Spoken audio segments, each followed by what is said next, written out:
Bonjour mes chers amis, bienvenue de retour à Marchons avec Padre Pio. Mon nom c'est Luc Lasselle et nous avons été absents pendant un bout de temps. Et voici un extrait d'une lettre que le Padre Pio a écrite au Père Augustin en 1912. Il appelle le démon Barbe Bleue. Alors il décrit, Barbe Bleue ne veut pas lâcher prise. Il a emprunté pratiquement toutes les formes imaginables. Depuis plusieurs jours, il m'apparaît avec ses esprits infernaux, armés de bâtons et d'outils de fer. Ce qui est pire, cette fois, est qu'ils se présentent sous leur forme réelle. Combien de fois ils m'ont jeté de mon lit et traîné à travers la pièce. Heureusement, Jésus, la Vierge Marie et mon ange gardien, Saint Joseph et Saint François sont presque toujours avec moi. Nous pouvons aussi compter sur nos anges gardiens, nos saints patrons. Aujourd'hui, nous allons vous présenter une vidéo enregistrée par M. Jean Goyard, notre directeur, qui nous donne des conseils du Padre Pio. Comment est-ce que nous pouvons éviter le démon? Alors, je vous laisse entre ses mains. Je vous remercie encore une fois de bien participer à notre programme et de répandre la dévotion au Padre Pio. Que le Padre Pio vous bénisse et je vous souhaite une très bonne journée. Au revoir.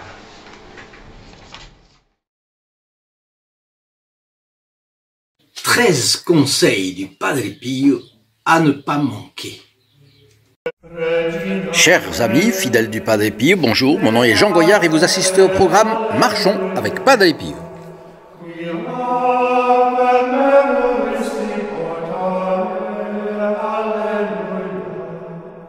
13 conseils du Padre Pio à ne pas manquer. Pourquoi? Eh bien, pour ne pas se laisser influencer par le diable. Ce sont des pensées consolantes du Padre Pio, et parmi lesquelles il y a des conseils.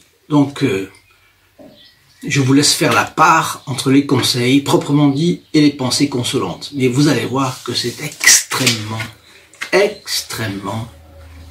tranquillisant pour vous, pour moi, pour tout le monde, pour tous les catholiques qui veulent échapper à l'influence du diable. C'est-à-dire, le diable existe.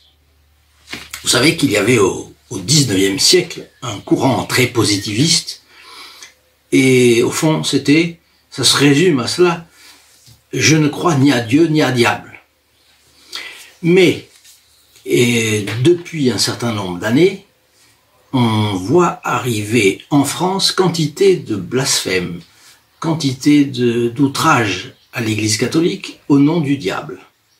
Et il y a de plus en plus une présence du diable parmi les jeunes, parmi les invocations, parmi les sacrilèges commis dans les églises. Je connais des prêtres et je sais très bien, j'en connais beaucoup, et je sais très bien qu'ils se plaignent de ces attentats. La presse n'en parle pas trop, mais ils existent. Donc, parler du diable, vous savez, dans la Bible, il est dit qu'il y a des choses dont on ne doit pas parler entre catholiques. Par exemple, les choses immorales, les choses d'impureté, etc. Le diable fait partie de cela. Mais, d'un autre côté, il n'a jamais été aussi proche de sa victoire que lorsqu'il se fait oublier. Et donc, il y a des moments où il faut en parler. Et on va laisser aujourd'hui le Padre Pio nous en parler directement. Première chose, alors c'est tiré d'un livre fort intéressant qui est du père Tarcisio de Cervinara. Vous savez, chez les Capucins, on donne toujours le nom de la ville dont on est originaire. San Pio de Pietrelcina, c'est le Padre Pio, parce qu'il est né dans la ville de Pietrelcina. Donc ce petit livre est en anglais, il est édité aux éditions Padre Pio da Pietrelcina, c'est-à-dire c'est les éditions de San Giovanni Rotondo, et je ne fais que retracer ce qui est dit là-dedans. Première chose, le démon, ange déchu, possède toujours la nature angélique. Son intelligence et ses énergies dépassent de loin celles d'un homme, même si elles sont perverses. Ça, c'est la première des choses. Il faut savoir quel est l'ennemi, sinon on ne peut pas le combattre. 2. Le diable est un chien qui aboie et montre une mâchoire féroce. Mais il est attaché. Il ne mord que ceux qui s'approchent de trop près. Et oui, il a des limites. Dieu lui donne des limites. 3. Le diable est fort avec les faibles. Mais il est pleutre, il est couard, il est peureux, il est trouillard avec les forts. Et qu'est-ce qu'être fort pour un catholique? C'est tout simplement être en état de grâce. Voilà. Le démon a peur d'un catholique en état de grâce, déterminé à lutter. Voyez, comme ce sont des pensées consolantes, qui nous tranquillisent beaucoup. Le démon, oui, le démon a peur de vous. Vous êtes catholique, vous êtes en état de grâce, le démon a peur de vous. Évidemment, il va vouloir tenter, mais il tente tout le monde. Donc, ce serait faux de dire non, mais donc je ne vais pas être en état de grâce et je ne serai pas tenté. C'est pas vrai. On est toujours plus tenté. Rien de grand n'arrive d'un coup, c'est-à-dire une grande chute, une immense chute ne se fait pas d'un coup. Elle a été préparée par beaucoup de petites chutes précédentes et de plus en plus grandes, de plus en plus grandes. Le meilleur moyen donc de ne pas avoir de chute, c'est d'éviter non seulement le péché mortel, mais aussi le péché véniel. Et voilà. C'est ça la chose. 4. Mais, lutter avec le démon, c'est le plus souvent fuir prudemment ses pièges et sa présence. Une mauvaise pensée, toujours fuir. Une mauvaise envie, toujours fuir. Évidemment, le démon prend des moyens détournés. Mais dès qu'on remarque que c'est son action, il faut toujours fuir. C'est pour ça que je disais, lutter avec le démon, c'est le fuir prudemment ses pièges et sa présence. 5. Il convient de le mépriser. Le démon aimerait même qu'on invoque à la limite la malédiction sur lui, parce qu'on ferait attention à lui. Et il ne faut pas. Il faut être vigilant, oui, mais attention, ne pas lui prêter la vue, l'oreille, le goût, etc. Donc, fuir le démon, ne jamais dialoguer avec lui. Fuir, ne pas faire attention à lui. 6. S'il rugit comme un lion, c'est bon signe, dit le Padre Pio. Cela veut dire qu'il est à l'extérieur de nous et non dedans. Ce qu'il faut craindre, c'est d'entrer en pourparlers de paix avec le diable. Pour parler de paix avec le diable, vous êtes sûr d'une chose, il vous attrapera. 7. Il faut rejeter immédiatement et avec la dernière énergie les suggestions qu'il nous fait, dans la mesure où celles-ci font partie de la philosophie secrète du diable. Il est le grand artisan d'iniquité. Et donc, il est l'homme, l'ange, mais il peut prendre des apparences d'homme aussi, et il est l'ange qui s'y connaît en philosophie. Et c'est pour ça que le Padre Pio ajoute aussitôt, le méchant sophiste, le démon, en sait long en philosophie. Mais les âmes de Dieu en savent plus et mieux que lui. Il sait discuter beaucoup mieux que nous. Il a les arguments beaucoup mieux que nous. Il connaît la philosophie beaucoup mieux que nous. Mais là où les âmes de Dieu en savent plus et mieux que lui, c'est où? Eh bien, c'est que ils sont en état de grâce, ils ne craignent pas et ils se détournent avec calme. Voyez le Padre Pio, voyez là, ce n'est pas un nerveux. Vous voyez là. C'est une chose que je voulais préciser dans le courant de cette exposition, c'est que quand on voit la vie du Padre Pio, souvent telle qu'on la raconte, tout se passe comme dans l'huile, si vous voulez. Il y a beaucoup d'histoires qui terminent bien, des maladies qui sont guéries par le Padre Pio, il y a des infirmités qui s'envolent, des miracles, puisqu'il est thaumaturge, c'est-à-dire quelqu'un qui fait des miracles, et il voyage, il a le don de bilocation, il a le don du parfum, il a le don de clairvoyance, il a le don de voir dans l'avenir, il a le don de voir dans les âmes des personnes qui se présentent à lui. Bon.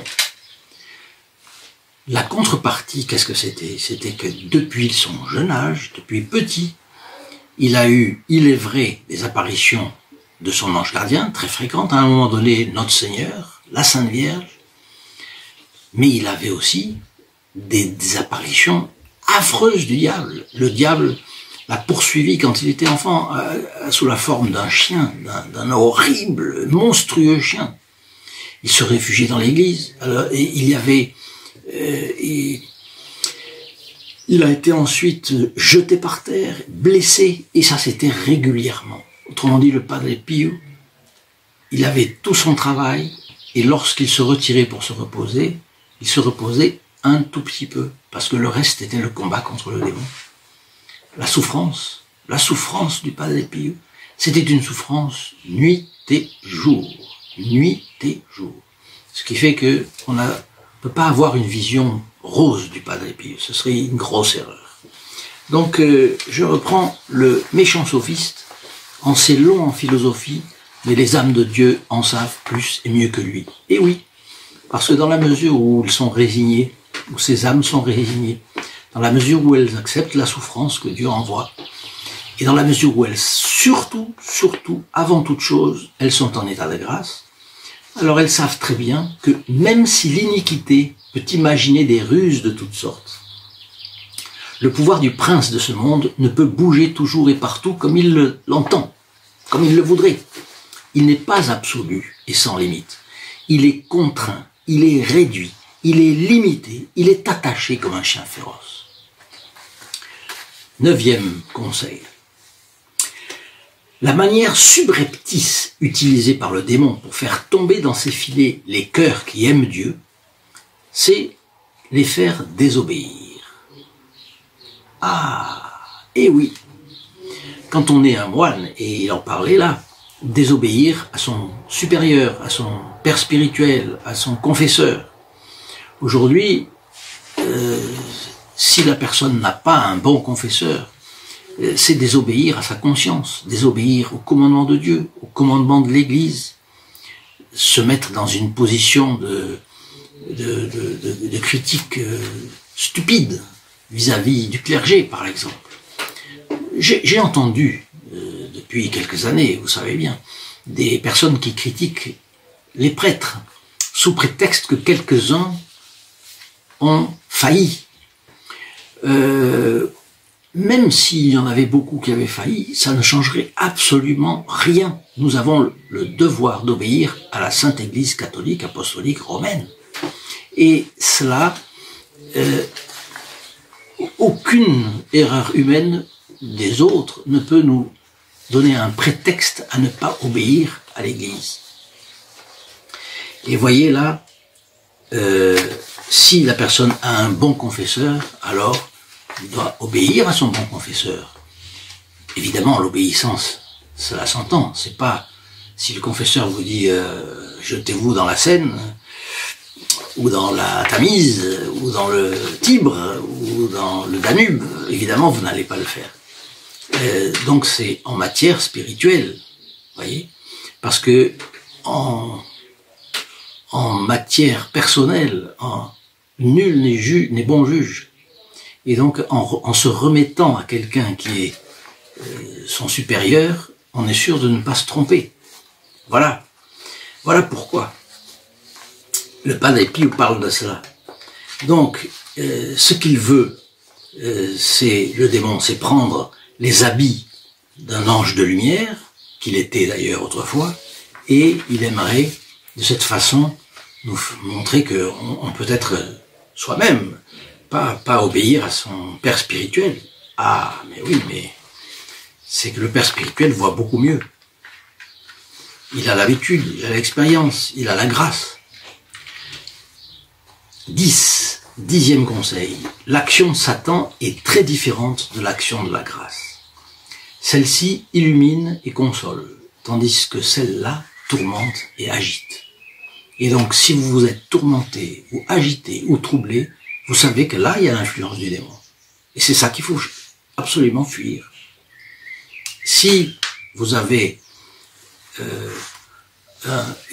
vous avez une vérité qui se présente à vous, qui vous enthousiasme, et vous êtes calme et tranquille, et illuminé, là vous savez que ça vient de Dieu. 11e conseil. Pour affaiblir le démon, quand on subit l'assaut du méchant ennemi, eh bien il faut recourir à Dieu, c'est la première des choses, n'espérant et n'attendant tout bien que de lui. Ce n'est pas « Ah, je vais lutter contre le diable ». Non, non.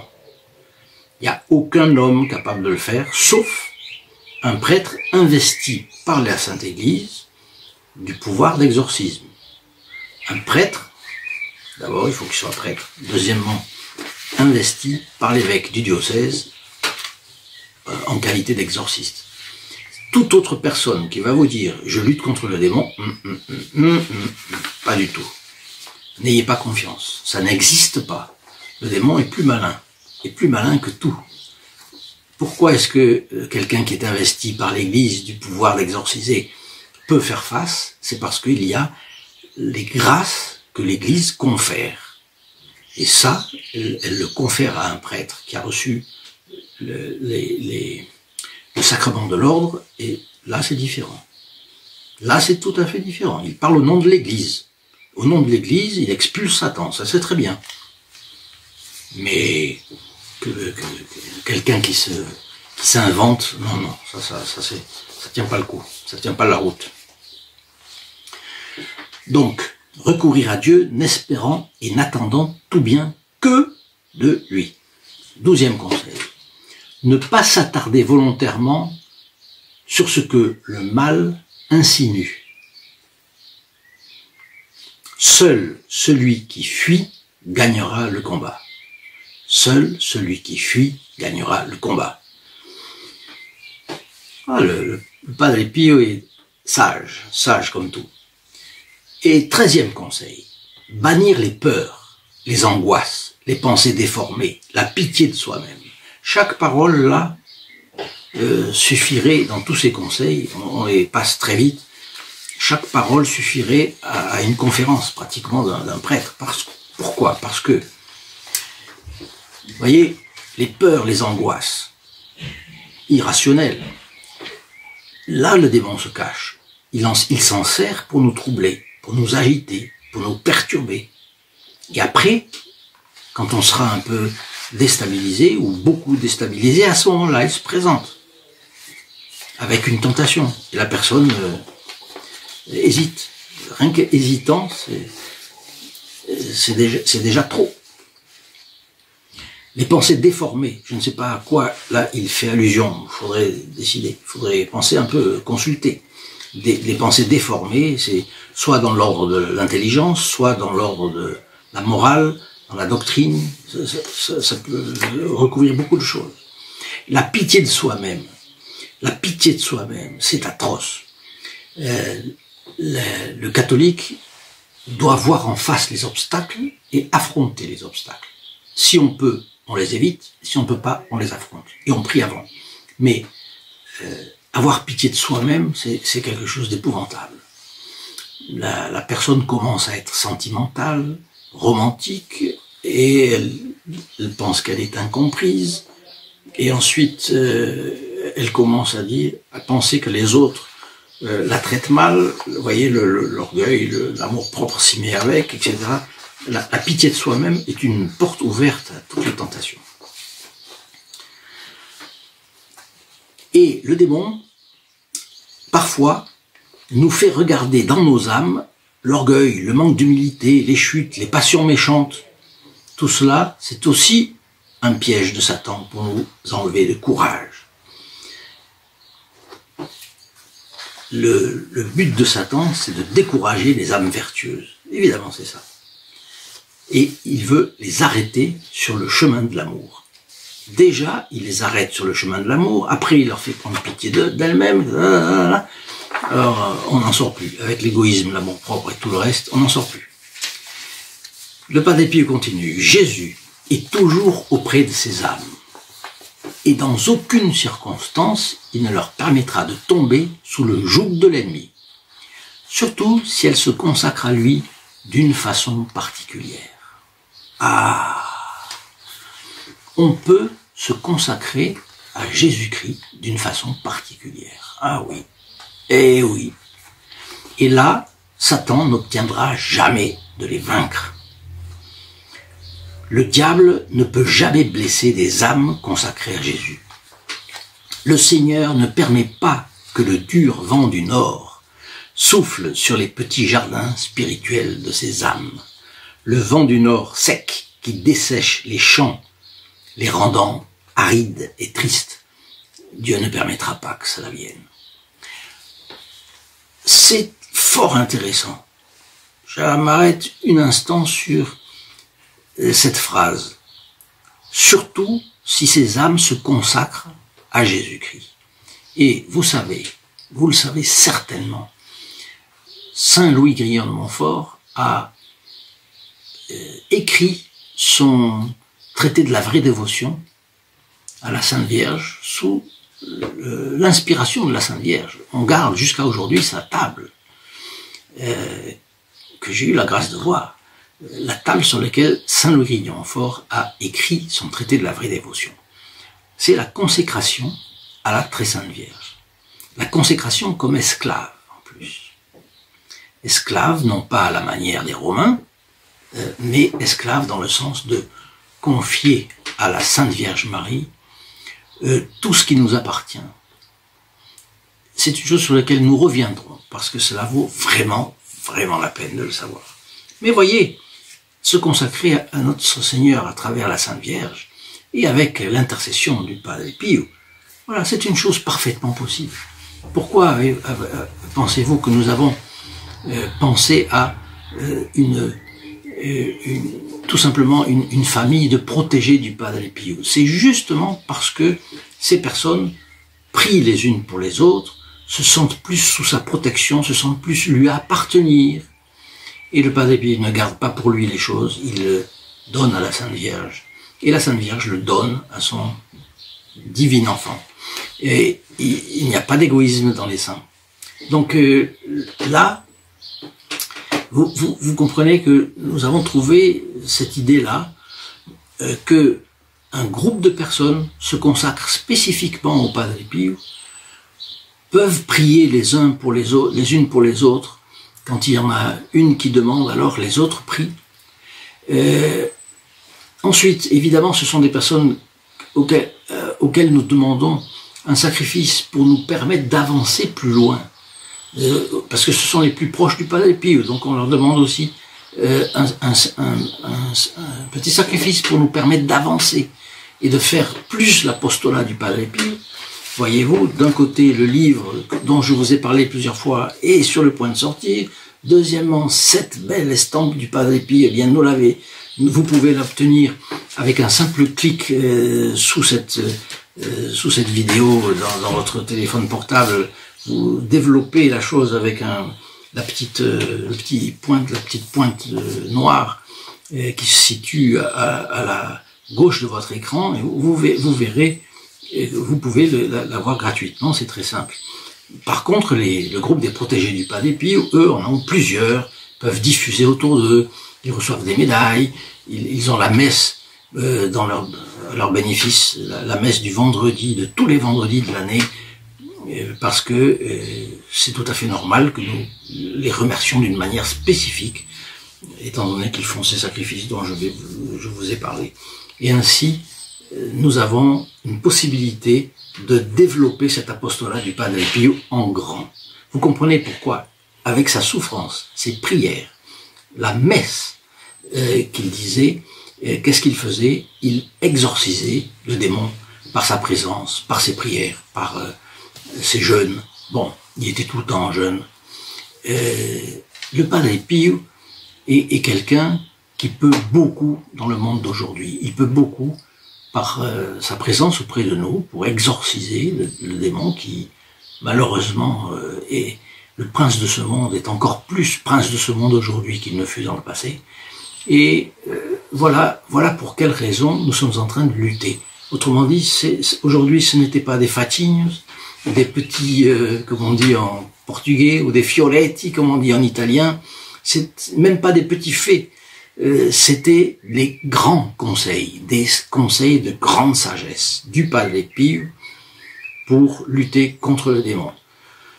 Vous pouvez réentendre cela parce que ça mérite d'être soupesé. Chaque mot de ces conseils mérite d'être soupesé.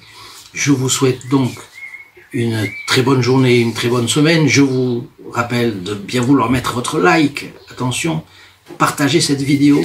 Chaque fois que vous partagez cette vidéo, vous vous mettez dans les intentions du prêtre qui célèbre la messe le vendredi qui suit, mais en plus de cela, vous mettez automatiquement la personne qui reçoit en partage cette vidéo, vous la mettez dans les intentions.